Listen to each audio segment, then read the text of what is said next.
আকাশবাণী কলকাতা। স্থানীয় সংবাদ পড়ছে ধৃতি সেন শর্মা।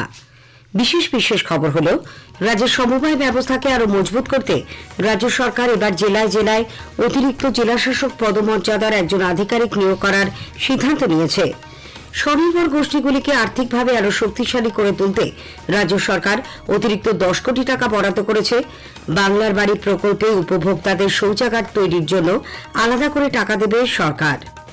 কলকাতা হাইকোর্টের স্থগিতাদেশের সময়সীমা পেরিয়ে যাওয়ায় জলপাইগুড়ি সার্কিট বেঞ্চ বক্সা ব্যাঘ্র প্রকল্পের মধ্যে থাকা সমস্ত হোমস্টে, রিসর্ট সহ ব্যবসায়িক প্রতিষ্ঠান বন্ধ করে দেওয়ার নির্দেশ দিয়েছে।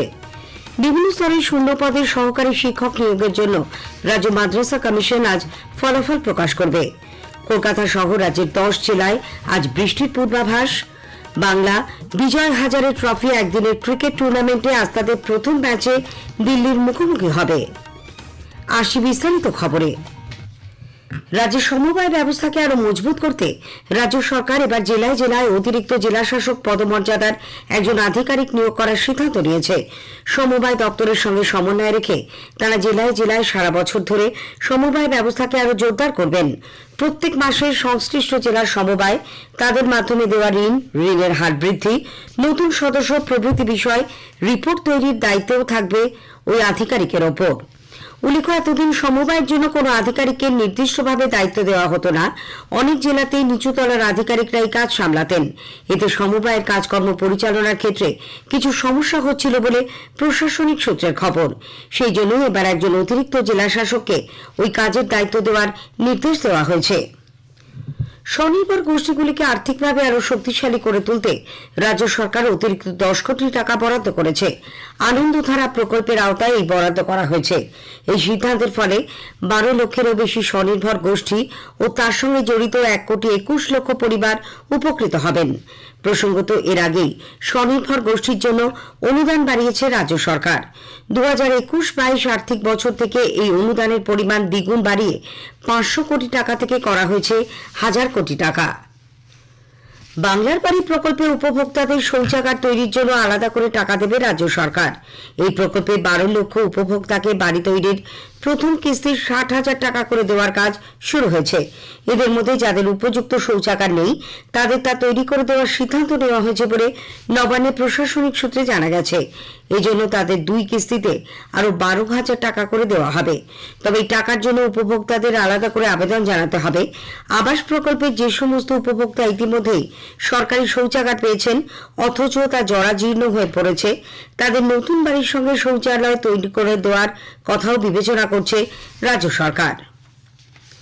আরো বেশি সংখ্যক দরিদ্র সাধারণ মানুষকে চিকিৎসা পরিষেবার আওতায় আনার লক্ষ্যে কলকাতা পুরসভা এলাকায় 20,000 জন পিছু একটি করে হেলথ সেন্টার তৈরি করার পরিকল্পনা নেওয়া হয়েছে।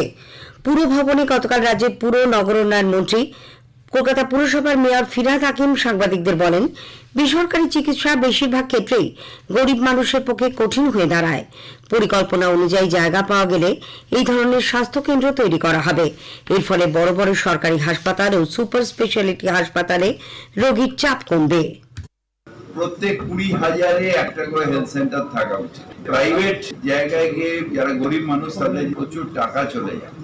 আমরা চাইছি প্রিমিয়ারি হেলথ সার্ভিস, সেটা এখানে যে কোনো ডেভেলপ কান্ট্রিতে আগে প্রিমিয়ারি হেলথ সার্ভিসের রেকমেন্ডেশন না হলে সুপার স্পেশালিটি হসপিটালে যায় না।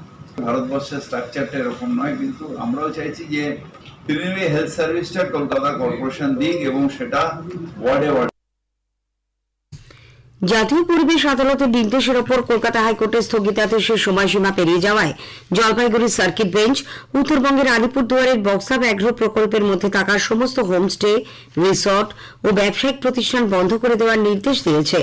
এরপরই আদালতের নির্দেশ মেনে ব্যাঘ্র প্রকল্পের তরফে সেখানকার সব ব্যবসায়িক প্রতিষ্ঠান বন্ধ করে দেওয়ার নোটিশ জারি করা হয়। উল্লেখ্য, জাতীয় পরিবেশ আদালত 2022 সালে এই নির্দেশ দিলেও কলকাতা হাইকোর্ট গত 30 নভেম্বর পর্যন্ত সেই নির্দেশের উপর স্থগিতাদেশ জারি করে। এরপর জলপাইগুড়ি সার্কিট বেঞ্চ গত 4 ডিসেম্বর সেখানকার সব ব্যবসায়িক প্রতিষ্ঠান বন্ধ করে দেওয়ার নির্দেশ দেয়। প্রধানমন্ত্রী নরেন্দ্র মোদী এই মাসের 29 তারিখ আকাশবাণীতে মন কি বাত অনুষ্ঠানে তার চিন্তা ভাবনা দেশ বিদেশের মানুষের সঙ্গে ভাগ করে নেবেন। এটি হবে মাসিক এই বেতার অনুষ্ঠানের 117তম পর্ব। স্থানীয় সংবাদ শুনছেন আকাশবাণী কলকাতা কেন্দ্র থেকে। আমাদের সংবাদ শোনা যাবে ইউটিউব চ্যানেল আকাশবাণী সংবাদ বাংলা, ফেসবুক ও ইনস্টাগ্রাম আকাশবাণী সংবাদ কলকাতা এবং এক্স হ্যান্ডেল AIR নিউজ কলকাতাতে। বিভিন্ন স্তরের শূন্য পদে সহকারী শিক্ষক নিয়োগের জন্য রাজ্য মাদ্রাসা সার্ভিস কমিশন আজ ফলাফল প্রকাশ করবে। সন্ধ্যে 6টা থেকে কমিশনের অফিসিয়াল ওয়েবসাইট www.wbmsc.com এ গিয়ে এই ফলাফল জানা যাবে। উল্লেখ্য, সরকারি সাহায্যপ্রাপ্ত মাদ্রাসাগুলিতে প্রাথমিক, উচ্চ প্রাথমিক, মাধ্যমিক ও উচ্চ মাধ্যমিক স্তরে 1729টি শূন্য পদে সহকারী নিয়োগের পরীক্ষায় 1740 জন উত্তীর্ণ হয়েছেন। আগামী মাসের দ্বিতীয় সপ্তাহ থেকে তাদের ইন্টারভিউ পর্ব শুরু হবে বলে এক সরকারি বিবৃতিতে জানানো হয়েছে। কোচবিহারের শীতলকুচির হাইস্কুলের এক শিক্ষকের বিরুদ্ধে পড়ুয়ার টাকা নিজের আত্মীয়ের অ্যাকাউন্টে ট্রান্সফার করার অভিযোগ উঠেছে। অভিযুক্ত অঙ্কের শিক্ষক সৌভিক বর্মনকে শোকজ করা হয়েছে। অনগ্রসর শ্রেণী কল্যাণ দপ্তরে অভিযোগ জানিয়েছেন বিদ্যালয়ের ভারপ্রাপ্ত প্রধান শিক্ষক। এদিকে জেলার মাথাভাঙায় BSF এক বাংলাদেশিকে আটক করেছে। প্রাথমিকভাবে তিনি মানসিক ভারসাম্যহীন বলে মনে করা হচ্ছে, তার পরিচয়ও জানা যায়নি। ধৃত যুবককে শারীরিক পরীক্ষার জন্য কোচবিহার মেডিকেল কলেজ হাসপাতালে পাঠানো হয়েছে। অন্যদিকে মুর্শিদাবাদের শামশেরগঞ্জের রতনপুরে একটি বেসরকারি স্কুলের শিক্ষককে কুপিয়ে খুনের চেষ্টার অভিযোগে চাঞ্চল্য ছড়ায়। সফিকুল ইসলাম নামে এই শিক্ষক গুরুতর আহত অবস্থায় বর্ধমান বহরমপুর মেডিকেল কলেজ হাসপাতালে চিকিৎসাধীন। আরজিকরের ঘটনার প্রতিবাদে 2 মাস পর আবারও ধর্মতলার ডোরিনা ক্রসিং এ চিকিৎসকেরা অবস্থান বিক্ষোভ শুরু করেছেন। West Bengal joint platform of doctors এবং অভয় মঞ্চের উদ্যোগে আয়োজিত এই বিক্ষোভ অবস্থান চলবে 26শে ডিসেম্বর পর্যন্ত। 7 দিনের এই কর্মসূচির জন্য কলকাতা হাইকোর্ট কিছু নিয়ম ও শর্ত নির্দিষ্ট করে দিয়েছে। এদিকে SUCI কমিউনিস্ট আরজিকর কাণ্ডে অভয় ন্যায় বিচার এবং কেন্দ্রীয় রাজ্য সরকারের বিভিন্ন নীতির বিরুদ্ধে রাজ্যব্যাপী আন্দোলনে নামার সিদ্ধান্ত নিয়েছে। কলকাতায় গতকাল এক সাংবাদিক বৈঠকে দলের রাজ্য সম্পাদক চণ্ডীদাস ভট্টাচার্য একথা জানিয়ে বলেন, এই আন্দোলন কর্মসূচির অঙ্গ হিসেবে আগামী 21শে জানুয়ারি কলকাতায় এক মহা মিছিলের ডাক দেওয়া হয়েছে। অন্যদিকে আরজিকর মামলায় হাসপাতালের প্রাক্তন অধ্যক্ষ সন্দীপ ঘোষ, টালা থানার তৎকালীন ওসি অভিজিৎ মণ্ডল জামিন পাওয়ায় হতাশ। আন্দোলনকারী শিলিগুড়ি নাইট ফর আওয়ার্স সংগঠন ও Siliguri citizen for justice CBI এর ভূমিকা নিয়ে প্রশ্ন তুলে গতকাল CBI দপ্তর ঘেরাও করার ডাক দেয়। শিলিগুড়িতে CBI দপ্তরের সামনে বিক্ষোভ দেখান দুটি সংগঠনের সদস্যরা। চার্জশিট দিতে না পারার জন্য একটি কালো কাগজ ও প্রতীকী তালা তারা CBI দপ্তরে দিয়ে আসেন। বর্ধমানে বিশেষ আদালতের অতিরিক্ত জেলা ও দায়রা বিচারক অনন্য চট্টোপাধ্যায় স্ত্রীকে গলা টিপে শ্বাসরোধ করে খুনের দায়ে স্বামীকে যাবজ্জীবন কারাদণ্ডের নির্দেশ দিয়েছেন। সাজাপ্রাপ্তকে 10,000 টাকা জরিমানা, অনাদায়ে আরো 5 মাস কারাবাসের নির্দেশ দিয়েছে আদালত। 11 জনকে সাক্ষীর ভিত্তিতে বিচারকের এই নির্দেশ। কলকাতা সহ রাজ্যের 10 জেলায় আজ বৃষ্টির পূর্বাভাস দিয়েছে আবহাওয়া দপ্তর। কলকাতা ছাড়াও হাওড়া, হুগলি, 2 চব্বিশ পরগনা, পূর্ব ও পশ্চিম মেদিনীপুর এবং ঝাড়গ্রামে হালকা বৃষ্টি হতে পারে। একই সঙ্গে দক্ষিণবঙ্গের জেলাগুলিতে ঘন কুয়াশার হলুদ সতর্কতা জারি করা হয়েছে। দৃশ্যমানতাও নেমে যেতে পারে 50 মিটারে। উত্তরবঙ্গে কয়েকটি জায়গাতেও হালকা বৃষ্টির সম্ভাবনা, সেই সঙ্গে দার্জিলিং, কালিম্পংয়েও তুষারপাত হতে পারে। কলকাতার সংলগ্ন এলাকায় গত রাত থেকেই শুরু হয়েছে হালকা বৃষ্টি, তবে বৃষ্টিতে তাপমাত্রা কিছুটা বেড়েছে। আগামী কয়েকদিন রাজ্যের সর্বোচ্চ তাপমাত্রা 2 থেকে 4 ডিগ্রি বৃদ্ধি পাবে বলে আবহাওয়া দপ্তর জানিয়েছে। রাতের তাপমাত্রারও হেরফের হওয়ার তেমন কোনো সম্ভাবনা নেই। কলকাতায় সকালে সর্বনিম্ন তাপমাত্রা রেকর্ড করা হয়েছে 19.2 ডিগ্রি সেলসিয়াস, স্বাভাবিকের তুলনায় যা 4.1 ডিগ্রি বেশি। পূর্ব রেলের হাওড়া স্টেশনের কাছে বেনারস রোড ওভারব্রিজ নির্মাণের কাজ চলার জন্য ট্রেন চলাচল নিয়ন্ত্রণ করা হচ্ছে। আজ থেকে 22শে জানুয়ারি পর্যন্ত হাওড়া থেকে ব্যান্ডেল, শেওড়াফুলি, বেলুর মঠ, শ্রীরামপুরের মধ্যে চলাচলকারী বেশ কিছু লোকাল বাতিল থাকছে।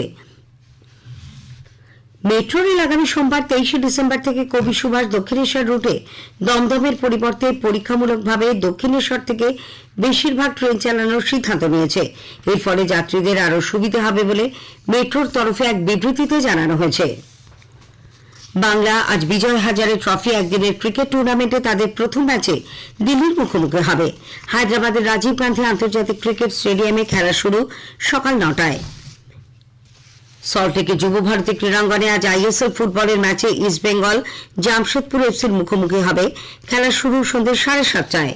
ইস্টবেঙ্গল 11 ম্যাচে 10 পয়েন্ট সংগ্রহ করে লিগ তালিকার একাদশ স্থানে রয়েছে।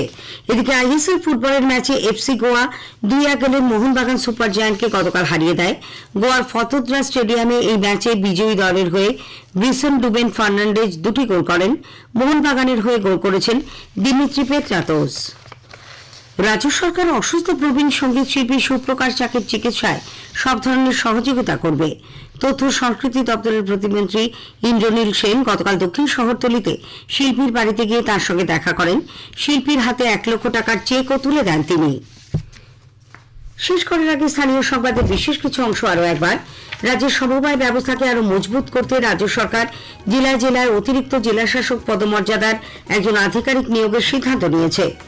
বিভিন্ন স্তরে শূন্য পদে সহকারী শিক্ষক নিয়োগের জন্য রাজ্য মাদ্রাসা সার্ভিস কমিশন আজ ফলাফল প্রকাশ করবে।